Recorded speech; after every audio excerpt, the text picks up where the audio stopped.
Jams, jams, jams. Picture books and jams. Welcome, everybody, to PBJamz. Music and picture books, what a perfect sandwich. Squish them all together, what a yummy snack. PBJamz, yummy books and music. PBJamz, reading, writing, teaching. PBJamz, what a yummy treat. Jamming PBs all the time. PBJamz. Ladies and gentlemen, boys and girls, whoever is joining us today for PBJamz, and whenever you're joining us, we are here, and I'm actually in the middle of this delightful discussion with Nancy Stewart, and she is children's musician, just extraordinaire. I'm going to be linking up all of her information in this episode and next week's Part B episode.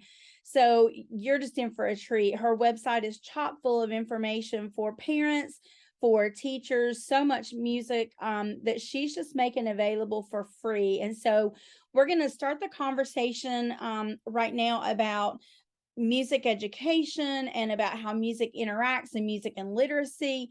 And then we're going to shift gears a little bit for Part B next week, and we're going to let her demonstrate how she would use books and music to bring those together and help our kids get musical literacy and reading literacy as well. So welcome, Nancy. Thank you for joining us. Thanks for being here. Thanks, Tawny. It's so good to be with you. So excited to get to talk with you. So this episode is going to be a little different for my typical viewers, because we're not just like focusing in on one particular picture book, but Nancy uses lots of picture books in her music interactions with students. And so we're just going to pick her brain a little bit today. So music teachers, this one is going to be especially for you, daycare workers, parents and families in particular. You're going to love this episode. So Nancy and I were talking a little bit about her background. Can you give us a condensed version of how you got here, Nancy? Oh, how I got here. Okay, condensed version. I've always been a musician, starting in school, and then wound up in a girls' glee, and then wound up as a folk performer, wound up joining a band, going on the road. That was very wonderful, had a great time. And then I had kids. And then, came home late at night, 2 a.m, working, and my young son was out of his crib and getting into everything. The water was on, the TV, everything, and my husband was sleeping through it. So I said to my best friend, I don't know what to do. I can't work nights anymore, but I have to make music. And she said, well, just sing for kids. And she told me, by the way, years later, she was just kidding. But I thought, well, sure, why not? And so that was how I got into it. But I immediately was just smitten with it, because here I had these 2 children. One was 8 months old, one was 16 months old. They were very close together. And I realized they learned how much they learned through singing. I just watched them, and they were my first teachers. So I watched, I observed them. I tried songs out on them to see. And I remember asking my toddler, well, do you like this song? Does this work? It's like, Yeah. So it was very honest. And then one thing led to another, and they are grown, they have kids. I have 5 grandkids, but I'm still, my passion is with young children. And I would say specifically up to 3rd grade, with a, weighted on the younger, birth to 5 and 6. Mm-hmm. So that's how I got here. Love it. Love it. So let's talk a little bit about that early music literacy and how music interacts with literacy at large. It's amazing. It's amazing. And it begins at birth. Well, it begins before birth. And so it turns out when we're born, our bodies, our brains are ready to receive music, and it really is the best vehicle for language. I like to call it portable literacy, because when you sing a song, you're actually getting the skills you're going to need later to be a reader. And it puts language into patterns. You sing a vowel, it draws it out. Row, row, row. You hear that O in the boat, and the repetition and the rhyme really make language fun. So music lets you kind of play with words, do all kinds of things with them, and children love to experiment. So it's a win-win. Also, music improves memory, builds memory, but it also acts as a memory retrieval system. So any information is presented and learned in a song is going to be easier to find. And my favorite example of that is the ABC song. Long before you know what an A looks like or what it is, you know the ABC song. And I am amazed at my audiences of little toddlers who can't yet speak full sentences, but gosh darn it, they can sing the ABC song. You know, they've got that elemento down. Right.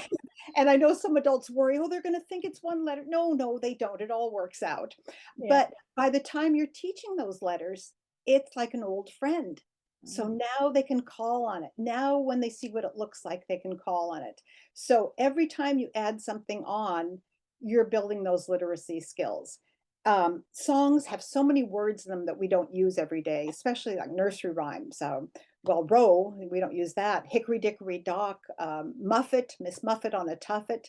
You pick almost any song and you can pick out a few words that we don't use in our everyday conversation. And we know the more vocabulary a child has, the more successful he'll be at being a reader.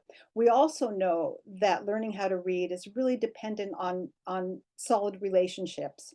So if your parent is your first teacher and your parent is reading to you and singing with you, you're going to learn more because you trust that person. And, you know, when you sing a song, you know all this, honey. When you sing a song, it releases endorphins and other hormones that some people call it the trust hormone.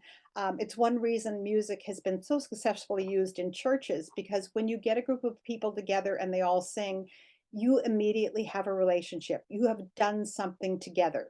And when human beings get together and they sing a song, they've established a relationship.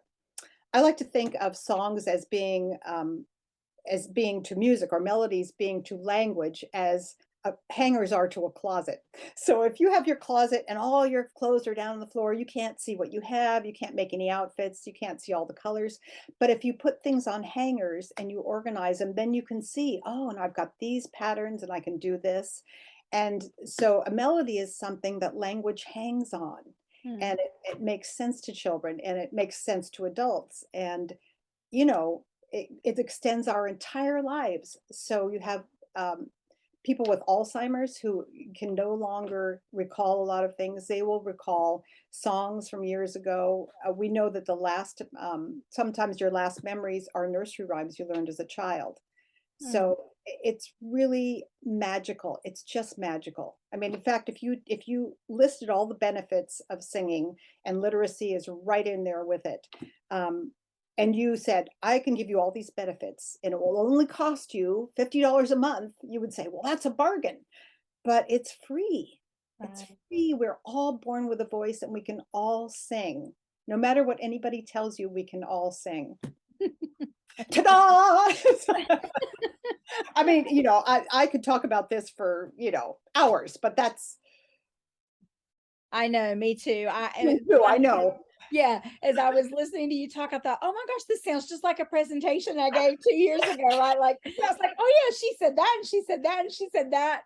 But that's, it's all true. Like, it's all exactly right. And you know what's really fun is, you know, science, the more we learn about things, the more things change. Like, you know, years ago, I can't remember how many it was, but you remember the book, was it 30,000 words? I think it was called 30,000 words. Oh, now scientists know that children need to have 30,000 words vocabulary in kindergarten to begin to read, and everybody's going around, you know. But it turns out, well, now science has looked a little more into it, so that rule has changed a little bit. So things change along the way, but the fundamentals of the values of music and the advantages it gives you for building empathy, for creativity, for using all parts of your brain. You know, it acts as a bridge from one part of our brain to the other, but it also resides in its own section. So other parts of the brain can be damaged and it will remain intact, like stroke patients or yeah, all kinds of things. You know that. But this is the thing. We're only learning more. We're not debunking anything that came before. So music only is becoming stronger and stronger and more valuable from birth, from before birth. And at the same time, in our society, we have a pulling away of the collection of songs we've always known and of singing together. We were talking about this. And the problem is, the more we don't sing together, the more we lose those songs. And when we lose those songs, we can't sing together. So in order to sing together, we have to have a collective group of songs. So that's kind of where my passion has been, specifically in the last 12 years or so.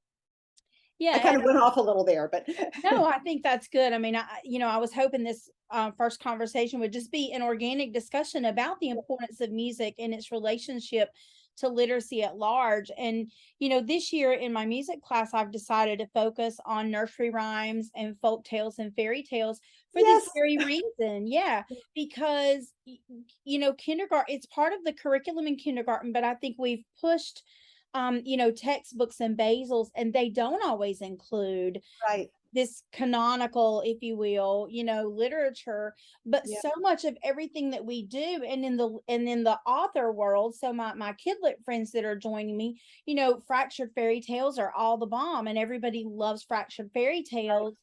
But if they don't know the original, they don't exactly. have anything to connect that to, and it doesn't make sense, or at least it doesn't resonate in the way that it would if they had a good understanding of that original. Or maybe not the original, Absolutely. but yeah. Absolutely. I mean, there are references to fairy tales throughout our lives. If you said to somebody, "Oh, Humpty Dumpty," if you didn't know Humpty Dumpty, you wouldn't know what that meant. Yeah. Uh, and it's great for immigrants and for non-English speakers too, because it gives us a way to connect through this culture that we have here and to explore other cultures. And some of these songs, it's so interesting how Twinkle Twinkle Little Star and many other songs really are travel around the world. Songs are great little travelers, and you might hear a different version. I run into this as I travel around the United Yeah. States. The song "Bluebird Through My Window" that is one of my fundamental. I mean, that song is so basic, and I could do a whole hour on that song. But it has regional variations in lyrics because when you're dealing with an oral language, I sing a song to you and you say, "That's a great song, I'm gonna sing it." And you go sing it, but you maybe don't remember it quite the same, so you sing it differently, and then the person you sing it to, and so it's so funny because 'cause I'll go to a concert and sing one of my original songs, and kids will say, "That's not how the song goes," because your teacher has been doing it with them, and in addition to her doing it differently, I changed the way I do songs, so maybe the way I did it 20 years ago, I've added a few things or changed it, and so Right. anyway, so then it's a great conversation to have with kids about how I sing a song to you, now it's your song. This Right. is your song, you can do whatever you want with it. And that's part of why I give my songs away for free because I want that feeling of this is for you. Now it's yours. You Yeah. can adapt it any way you want, you Well, we know? have that conversation in Kidlit too. That so as an author, we write half the story. The illustrator tells the other half of the story with Right. the pictures. But then there's still more story to come because Yes. every reader brings themselves and their Exactly. experiences to the Yes. story. Yes. And music is the same. Like we bring ourselves to it, We and it do. becomes part of us. And we change it as we go. And I mean, like some parents skip pages in books, right? Because, well, I don't like that page, or it's boring, Right. or it's too long. And Right. so that kid internalizes that book in that way, whereas a Right. kid in another house is going to hear it totally differently as well. So, That is so true. It's yeah. so true. Yeah, and the thing about nursery rhymes, years ago, I mean, I've been doing this long enough that I've seen nursery rhymes come and go in and out of favor, until we realized, oh, nursery rhymes do really provide building blocks for phonological awareness and vocabulary and all these things, and we can't not do them. We need them for the fundamentals.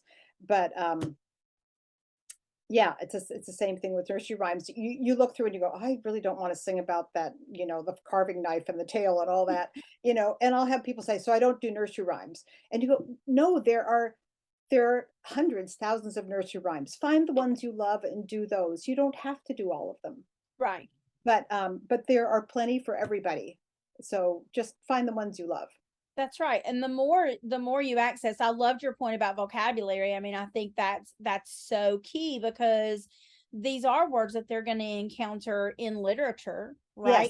Yes, Even yes, if it's not referencing the nursery rhyme or that particular fairy tale, these are words they're going to encounter, and they're going to have some prior knowledge. They're going to have some schema to attach them to. exactly. Plus, anytime you're having a conversation with a child, you're giving them vocabulary. That's And right. conversation is something, once again, I talk about this in my baby workshops. It used to be, parents would talk on the phone and you'd hear one end of the conversation. And that's not as good as having two ends of the conversation. But all of a sudden, if you have a baby there and you have a parent texting everything, that baby is getting no vocal, no information. Let's say I'm texting my sister about what we're doing tomorrow. We're having a family dinner. We do that all the time. So we're going to have a family dinner. What are we going to have? If I was on the phone, I would say, okay, we're going to have dinner and Aunt Mary's going to be there. And is John coming? No, he's not coming because his son has a cold. And, you go on and on. Or what are you going to wear? And so all this information that is going into this baby is something that's always been present. And now where that conversation was, where you get information about your family, about names of foods, anything you might have in any conversation, that is missing. So I think the difference now is we have to be really intentional about finding ways to provide the youngest children with conversations. And when you bring up a word that a child doesn't know, you get to have this wonderful conversation about, well, that's weird. And what is a tuffet? And why do they call it tuffet? And why do we not have those anymore? And, what the heck is curds and whey? Well, it's kind of like cottage cheese.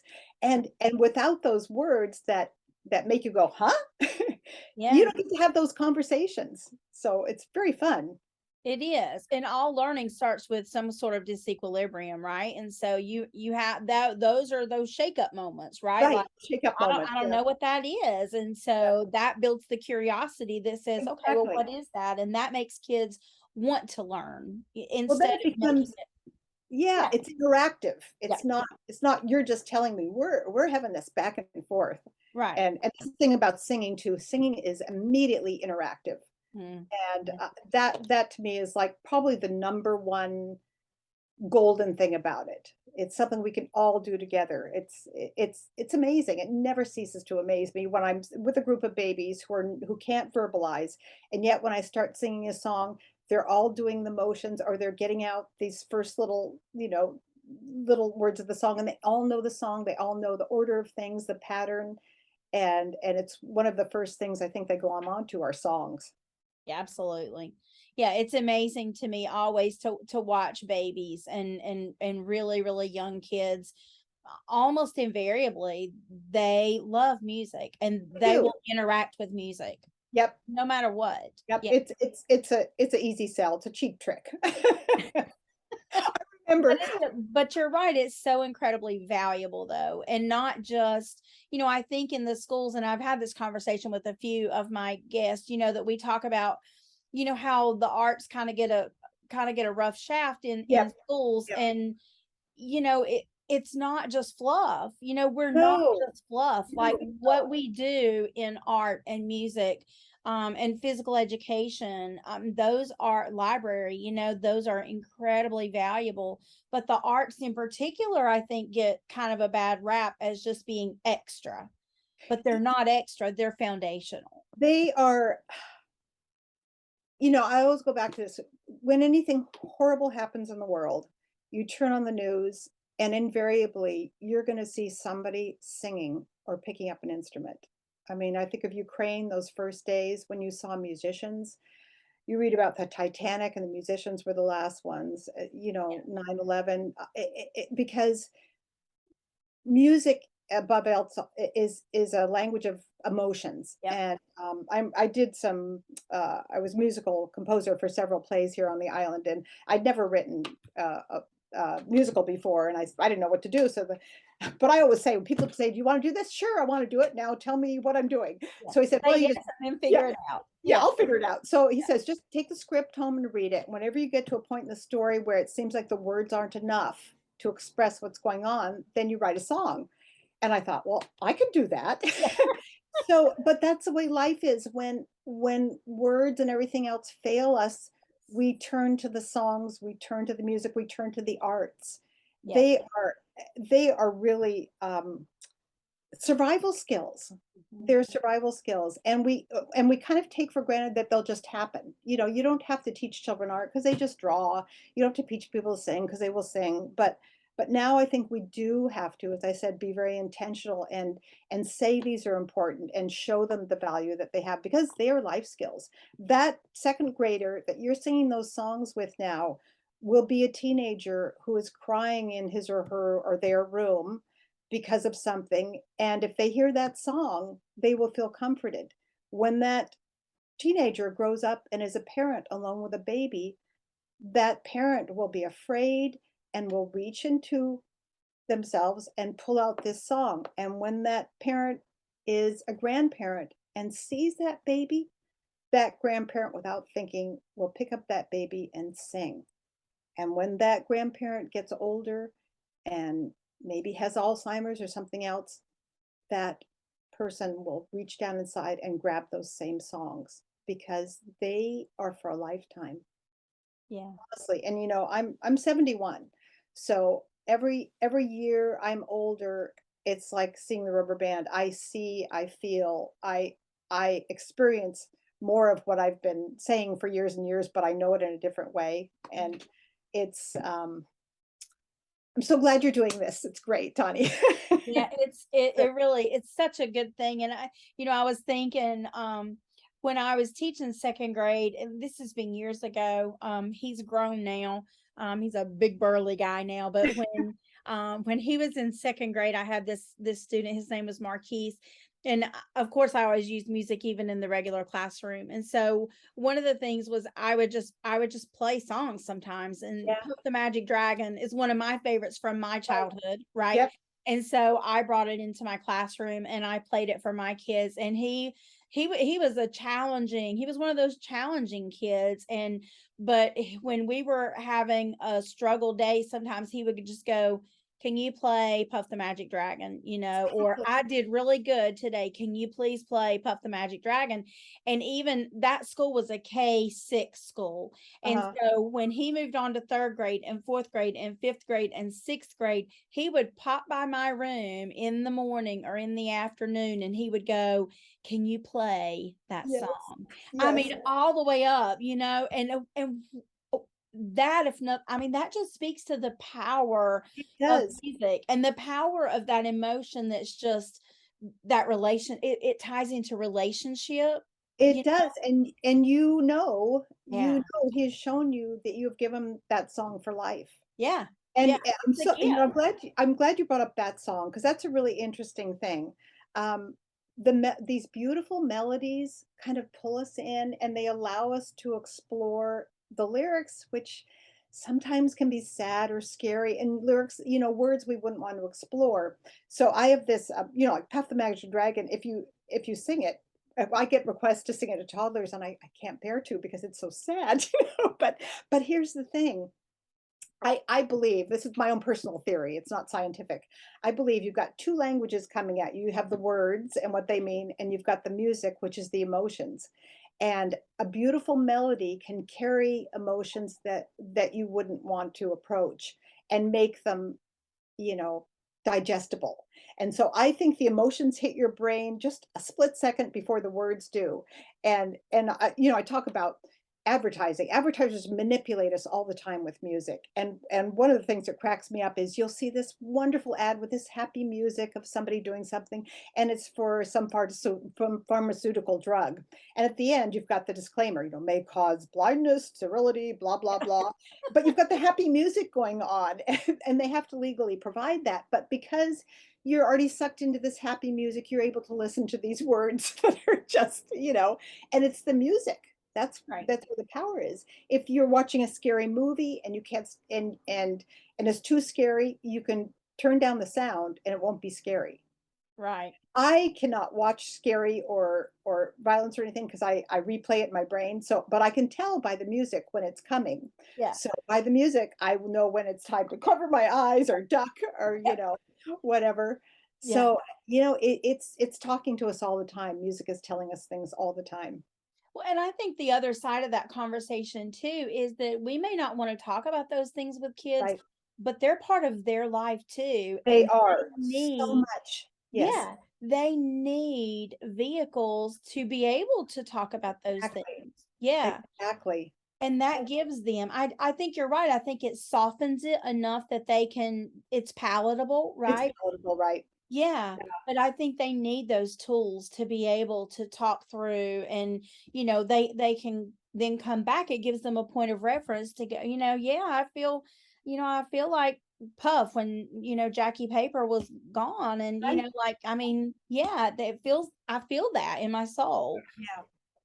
Yeah, I remember rocking my one of my granddaughters, and she wasn't very old, and but I was singing Cockles and Mussels, Molly Malone, one of my favorite old songs, singing cockles, cockles and mussels, alive, alive, oh, she died of a fever and no one could save her, and that was the end of sweet Molly Malone. So it's, a death and dying song. But I finished it, and my granddaughter looked at me and she says, "Again, Grandma, again." So I sang it again, Grandma, again. The melodies are so Beautiful. beautiful and compelling, and all these old folk songs, much of the time they're about the hardships people were going through, and it gave people a way to recognize them and sing about them, that like you said, it made it palatable. And that's so important. It's such an important introduction to kids. I remember I was at a school in Arkansas, actually doing an elementary, and it was a lower income school. And the teacher, after my workshop, she said, I want to tell you something. My kids all come from a lot of broken homes. A lot of them don't eat or take a bath before they come. And she said they would walk into the room slumped over. And she said, I decided to start playing music, and I'd have this really happy, upbeat music saying. And she said, when they walked through the door and they heard the music, their bodies would straighten up and their moods would change. And she just said it set the tone for the whole day. And, you know, Yeah. that's, all the ways you can use music, Mm-hmm. all the ways you can use All music. the ways. It's incredible. It is. It is. Well, that sounds like a really good place for us to stop this portion, but you guys need to stay tuned next week. Nancy and I are going to continue our conversation. I'm going to share the second half of it next week. So make sure you come back next week and watch part B with Nancy Stewart. Thanks for joining us for today for PBJamz. See you next time. Thanks. PBJamz, yummy books and music. PBJamz, reading, writing, teaching. PBJamz, what a yummy treat. Jamming PBs all the time. PBJamz, jams, jams, jams. Picture books and jams.